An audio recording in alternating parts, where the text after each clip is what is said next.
The NFL is full of interesting stuff, but the fact that Travis Etienne has been moved to wide receiver is one of the craziest I've ever seen. To midfield, to the 30, 20, 10, touchdown!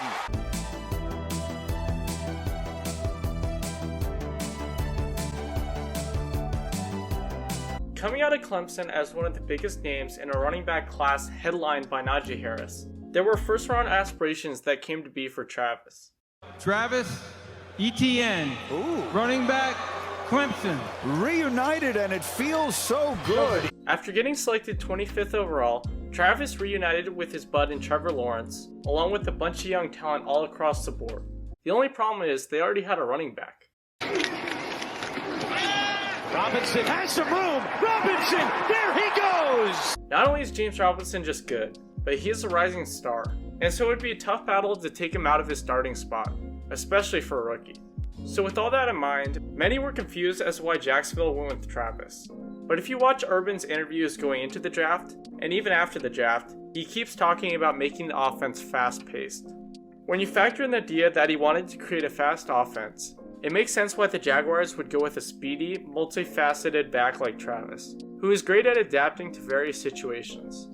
Does that mean that Travis will be an 1,000-yard receiver? I don't necessarily think so, but I guess you never know.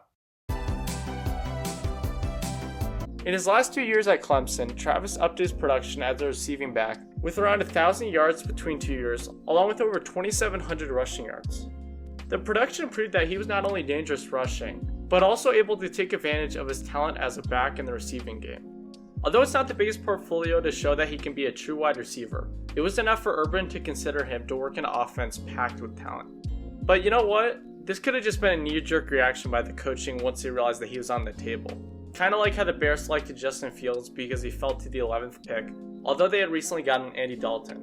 So there's a definite possibility that the team just figured, hey, this guy is talented, he could probably just play wide receiver, and they went with it.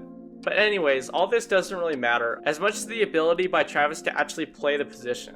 And it's a bit tough to predict with the lack of experience Travis has at wide receiver. What's going to be interesting is the fact that it is a completely different play style, and because of it, training when playing the position as compared to being a running back is different in multiple aspects. From the need to beat the cornerback instead of the linebacker, to the fact that many times it's purely one-on-one instead of you and the O-line versus linebackers in their line. There's a multitude of differences that Travis will have to adapt to.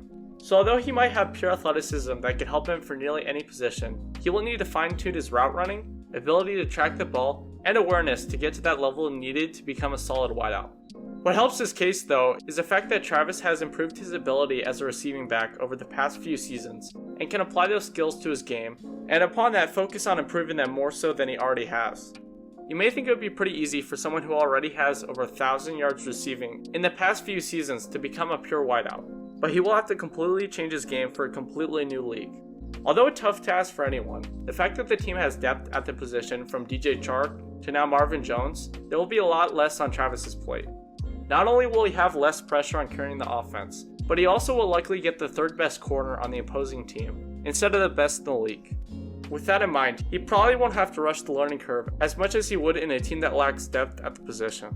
So with all the background in mind, I think a season with around 500 receiving yards and like 3 touchdowns would be similar to what he will produce as a rookie.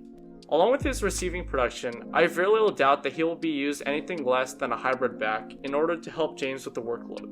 With that in mind, something like 250 yards and 2 touchdowns on the ground would be some extra fluff for someone who could be used all across the offense. Many believe that Trevor and Travis are going to work together much more than I truly think they are due to the change of position.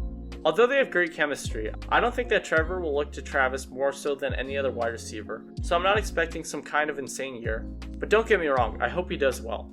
Travis has the talent to become one of the best at practically whatever position he strives for, but it will definitely take some time, so the fact that he has a bud and Trevor working with him will be extremely helpful for someone getting used to a completely new position. Although it's going to be rough at first, within a few years I think that Travis will become a solidified wideout, but he has a tough task ahead of him rewiring his brain to play completely different from how he did as a running back. Although Trevor will help in the journey, it's up to Travis as to whether or not he truly has what it takes. Travis Etienne is now a wide receiver, and although it's something completely new for the start in the making, He has what it takes to dominate. It's just a matter of time. Etienne takes down the sidelines. Did he step out? He's still running all the way to the end zone. Travis Etienne. Thanks for watching the video. If you enjoyed, it would be awesome if you could subscribe, like, and comment down below what videos you want next. But anyways, see you guys soon and peace out.